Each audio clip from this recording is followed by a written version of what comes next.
It starts with an announcer calling out lottery numbers for the participants in a bar. While at it, Ray King, the director, writes on a tissue while waiting to meet with Annias. As Annias walks across the street and heads towards the bar, some hitmen monitor her and report to Burke. Annias then meets Ray, who shows her an old photo of Gino, Edith, and their son Alberto, a Salvadoran family he wants her to help him find. During their meeting, Annias informs Ray he's been tailed, so he goes to the restroom to find an escape route. While Ray fumbles and hides in the restroom, Annias sees the gunman approaching the bar. In the restroom, two hitmen break into the place and search for Ray. They shoot at his stall, but Ray immediately scribbles something on his hand before jumping them. A gunfight ensues, and the semi-retired old man gets beaten. He struggles and, thanks to his experience, flips the script, taking the guys down. By the time he returns to the bar, he sees a lot of bodies on the ground. Some rando hitman who tries to make a run for it gets taken out by a car. During the commotion, another hitman, who wields a sniper, is shocked to see Annias casually waltzing out of the bar like it's a good day. He takes out his sniper and tries shooting her, but he doesn't have a good position. Coincidentally, Ray storms out of the bar entrance with some folks and nearly gets run over by a car. While trying to cross the road, the sniper shoots him dead. The next day at the FinCEN office, Mary Beth Medina, Ray's subordinate, receives a call about his death. She goes to identify Ray's body, and the investigator asks her if Ray ever had a debt issue. She dismisses the possibility, and then asks him how he found her to contact. The investigator then tells her that her number was on Ray's emergency contact. The investigator then shows Mary Beth the writing on Ray's arm, which says, "Find the accountant." Elsewhere, Christian Wolff dresses up, preparing for the 13th annual Boise Romance Festival date. While he speaks to a restricted caller on the phone, he asks for tips, and the caller advises him on what to put on to avoid looking like a hippie. At the festival, while the hosts address the participants, a lot of ladies have their eyes on Chris. They eagerly rush to him, queuing to get to know him and ask the bland situationship questions. What had made Chris able to pull a lot of women was by tweaking his profile and optimally providing the best answers that resonated with the ladies. Presently, now faced to engage with them, Chris flops his chances by talking like a nerd that failed Riz 101 course. Whole wall covered top to... Meanwhile, Mary Beth visits Ray's home and meets his landlord, who packed all of Ray's stuff after learning of his demise. Mary Beth then goes through Ray's case files and then finds a card with the name Christian Wolff. She takes the card and then pays for late Ray's due rent. While Chris fixes himself a meal in his RV, Mary Beth calls the Harbor Neuroscience Academy and asks if there is a Christian Wolff on the staff list, but she gets a no. She then mentions a lot of aliases, hoping they'd ring a bell, but the officer on duty tells her to check with them again the following day. Mary Beth then asks if they have a female employee with a British accent, but the receptionist says she doesn't have any information on her. Mary Beth wishes to speak with the handler of the accountant, believing the handler is listening. Mary Beth then talks over the phone, saying she'd like to speak to Chris and that Ray King has been murdered. During that period, the handler traces the call to Mary Beth's location just for fun, but as soon as she hears about Ray, she gets serious. After the call, Mary Beth pins the family picture Ray had initially handed Annias on the wall. Sometime later at a harbor, Burke, the shot caller, who was responsible for Ray's death, speaks with Cobb, his sniper. Burke orders Cobb to go after Annias so she doesn't come for him, but Cobb tells him Annias was never after them in the first place, and believed they were after Ray. Burke, who is still terrified of her, recalls how she easily took down his business partners 3 days ago, so he orders Cobb to go after her before she remembers him. Meanwhile, Mary Beth checks out a former crime scene in the parking lot. While identifying the spot in one of the photos, she hears a cough, but she's unbothered by it. She then stares outside, and to her surprise, she sees Chris up close. She instinctively reaches for her gun, but Chris tells her, "We don't do that here." After Mary Beth confirms he's the man who has violated laws and helped a lot of top dogs, Chris asks her to state her business, and she asks him if he likes puzzles. They meet later at Ray's place, and she shows him a lot of crime photos. Among all the documented pieces on the wall, Chris sees the Mexican family photo, and Mary Beth tells him she found it at the bar. They go through the case, and Chris tells her Ray wasn't capable of unaliving the hitmen she found at the bar. Curious, Mary Beth asks Chris why he is helping her, and he tells her it's because she asked him. Elsewhere in Texas, Gonzalez feasts on his meal, and Cobb makes sure it's his last supper. Later that evening at the apartment, Mary Beth shows Chris everything Ray has so far, and she tries fishing for clues, but he waits like a dork for her to finish. The next morning, he takes off from where she stopped, showing her her errors. Chris explains that the family in the photo escaped from El Salvador to Los Angeles and encountered various dangers along the way. He talks about the intricacies in the file and how he arrived at Edith working for Studio Pizza. By examining Edith's record, he sees a lot of questionable errors, so he visits Studio Pizza with Mary Beth that same day. Upon getting there, they ask the manager, but the man brushes them off, saying he can't remember Edith. Adamant, Mary Beth asks the manager why an employee wouldn't take all the exemptions she's eligible for, and he says maybe because she's dumb. By this time, the man expects them to leave, but Chris refuses to go, and he probes the man on tax evasion. They do a bit of back and forth till Chris grabs the manager and mollywops his assistant. After that, Chris tortures the man to fess up, and they learn the manager has been laundering money by helping a group of traffic girls. After getting what they are after, they zoom out of the pizza factory. On their way, Mary Beth scolds Chris for being too violent. She tells him of her federal position and how she doesn't act like him. To her surprise, Chris reveals he was the one who put her and Ray in their positions. Upon hearing this, she feels troubled that an ex-convict who worked with a lot of drug dealers and corrupt officials had been tipping her on her investigations so far. As Mary Beth warns him not to use violence anymore, she wonders who to contact to help them on the case, but Chris says he knows someone better for the job.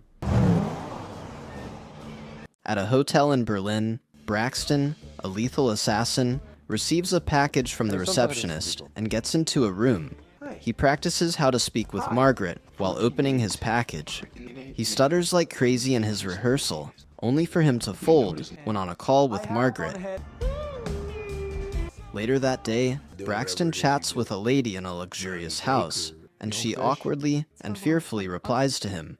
Suddenly he gets a call from Chris, his brother, asking for help. Brax gets mad at his dorky brother for nearly ruining his career the last time he helped. He cuts the line, but Chris calls again, and asks if he can be in Los Angeles in the next 24 hours. After the call, the lady pleads with him not to assassinate her, but he simply walks off, disappointed. He leaves behind the trail of dead guards and his unalived target.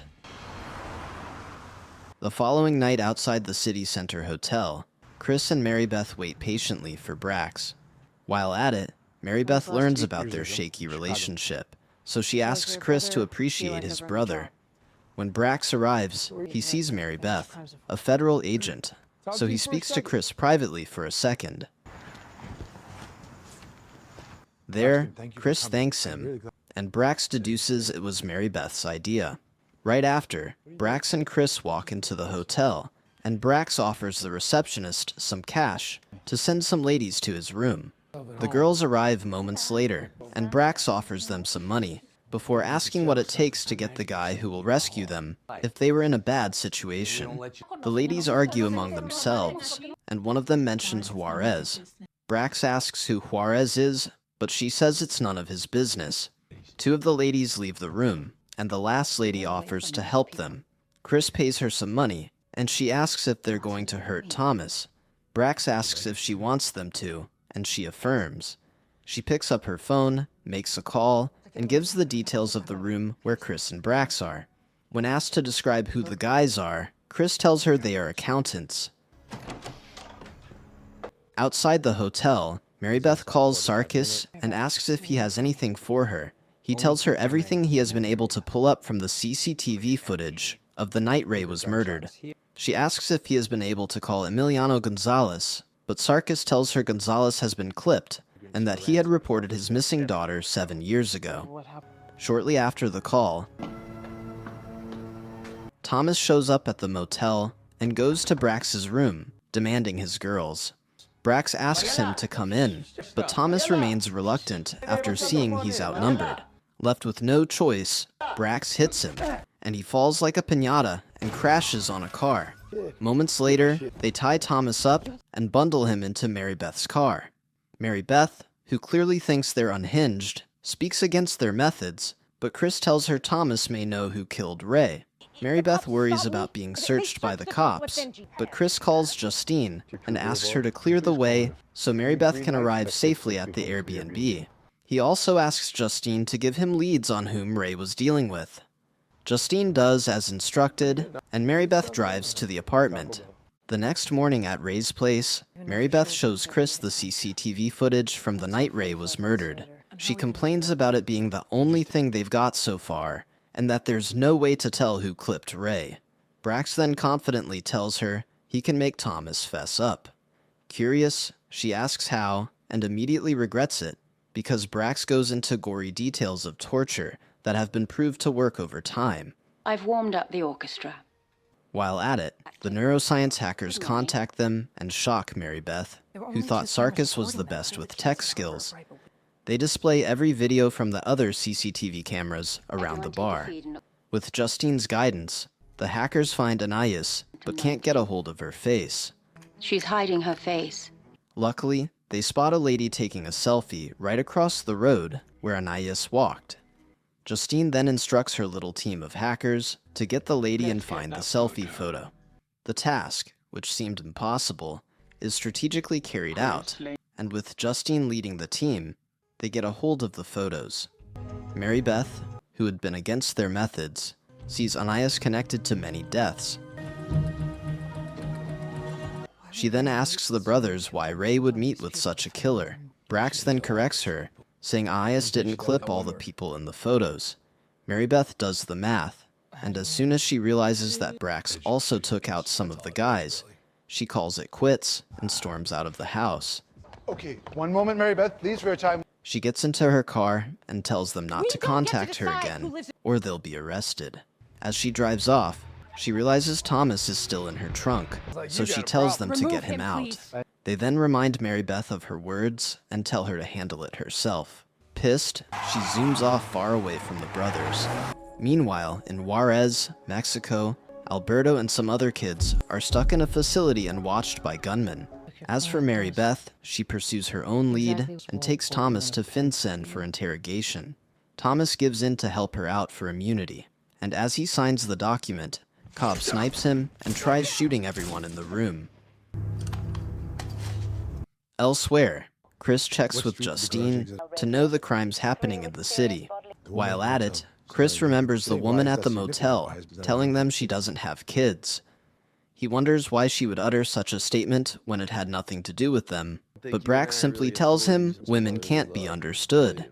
The brothers then catch up on old times, and Brax tries to understand why Chris never reached out to him all this while. After that, he teases Chris and suggests they go get drunk. Okay. Later that night, Chris takes them to a Cowboy bar where they have drinks and discuss. There, Chris attracts a hottie named Aries with his good looks, but then fumbles her badly right in front of Brax. Brax doesn't understand how Chris could lose in a win-win situation, so he advises him. Right there, Chris sees Aries and the others dancing, so he joins them. Upon seeing Chris, Brax fears his brother is about to make a mess of himself, but to his surprise, Chris picks up the dance moves and blends right in. Impressed, Braxton cheers for him and feels so proud of him. After the dance, Aries hugs Chris, but some cowboy named Jerry shows up and starts acting cocky, like Aries is his girlfriend. Aries clears the air and reminds him that they are not dating, but Jerry tries intimidating Chris. To Jerry's surprise, Chris jeers him into fighting, and once Jerry falls for his antics, Brax runs in to stop Chris. Within a few minutes, the brothers fold the cowboys and happily zoom into the night. Front door, you! Meanwhile, Mary Beth visits the University Medical Center, a hospital named in one of Ray's reports. She tries asking the doctor for clues on her case, but he refuses to have an audience with her for not having a court order. Mary Beth then shows him the neuroscience card, and he changes his mind. While going through the hospital records, Mary Beth discovers that Annias is Edith Gonzalez, the mother from the old photo. Edith had suffered a car accident, which caused severe brain trauma and memory loss, but triggered acquired savant syndrome. She now possesses elite combat skills. That same night at the RV park, Brax speaks with Batu, a contractor for hitmen, on the phone. Batu asks if Brax isn't with Chris, then gives Brax an assignment to eliminate Mary Beth. Later that night, while Brax is asleep, Chris, who is still bothered by the lady at the motel's words, magically deduces that she must have her child locked up in Juarez. Suddenly a message pops up on Brax's phone, and Chris learns that Brax has been instructed to clip Mary Beth. He immediately takes off into the night to look for Mary Beth. Justine tells him where she's at, and also informs him that Ray got clipped not for looking for the family, but because he found Annias. Okay, Chris. Understood. Annias, on the other hand, goes after Mary Beth, and by the time she enters, Justine contacts Mary Beth and warns her about Annias. So Mary Beth hides and holds Annias at gunpoint. During that time, Chris blares through the city at questionable speeds, hoping to prevent Annias from clipping Mary Beth. At the Airbnb, Annias attacks her, and they break into a fight, while Mary Beth tries to fend for herself with a knife. Annias beats her up and stabs her. She then sees her old family photo, and her lost memories flash into her mind. She realizes that Burke, the handler behind Cobb, had imprisoned her and gunned down her husband in Juarez. Chris arrives and sees what Annias has done. He confirms Annias is Edith Sanchez and tells her Alberto is held in Juarez. Upon hearing him, Annias takes her leave. Chris then tries to help Mary Beth by holding pressure on her wound. Elsewhere, Burke phones Batu and tells him he paid him to gun Mary Beth down, not just try. Batu says he tried, but someone extraordinarily lethal intervened. Upon hearing this, Burke tells Cobb to go to Juarez and get rid of the hostages in the desert. Cobb must do it in a way that isn't traced back to him. After taking Mary Beth to the hospital, Chris tells Brax how critical Mary Beth's condition is. Brax tells him it isn't their fault because Mary Beth ditched them. Whatever happened to Medina wasn't their fault because she said she didn't want anything to do with them. Braxton feels everything is getting into Chris's head because he thinks Alberto is just like him. Christian and Braxton piece together the final truth. Annias's son, Alberto, is alive, but being held in a prison camp in Juarez, along with other children of human trafficking victims. Burke's organization uses these children to control and blackmail their families. At Juarez, where the kids are held, they are ushered into a bus to transport them to the site, where they will be buried. Meanwhile, in the desert, an excavator is digging the grave where the kids will be buried. Chris and Braxton locate Juarez with the help of Harbor Neuroscience Academy. The brothers gear up for a dangerous assault. Their goal is to infiltrate the compound, free the children, and eliminate their captors. In a violent, high-stakes raid, Christian and Braxton storm the prison camp. They fight through guards, and Braxton gets shot by Cobb. Braxton tells Chris to go after the kids, and he's going to handle the guys at the camp. Chris comes back to rescue his brother. They then go after Alberto and the other children. Cobb orders the kids to get into the hole. Chris and Braxton arrive just in time to save them. The brothers kill Cobb while he's holding Alberto hostage, along with the rest of Burke's operatives. While heading back, Braxton saves a cat along the road. After a while, in Old Town Prague, the Czech Republic, Batu Donetsk receives a call. Justine uses her leverage to force Batu, the hit contractor, to cancel the bounty on Medina, ensuring her safety. With the children safe, Justine tips off Annias about Burke's hiding spot. He's holed up in Costa Rica. Annias goes after him and kills him, closing the loop. Burke calls Batu and discusses the agreement they had, but Batu says his end of the bargain remains. Annias goes after him. At Burke's hideout, he is about to take a shower when he hears a strange sound. He gets into the room and finds Annias. Annias kills him, closing the loop. I just wanted to say thank you.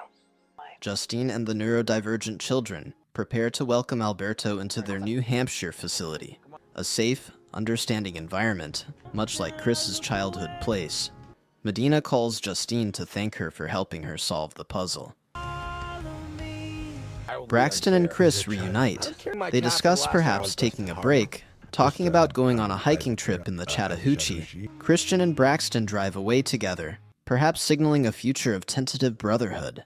Thank you for sticking to the end of my video. Please do me the biggest favor by leaving a like, comment, and subscribe, and I hope to see you in the next video.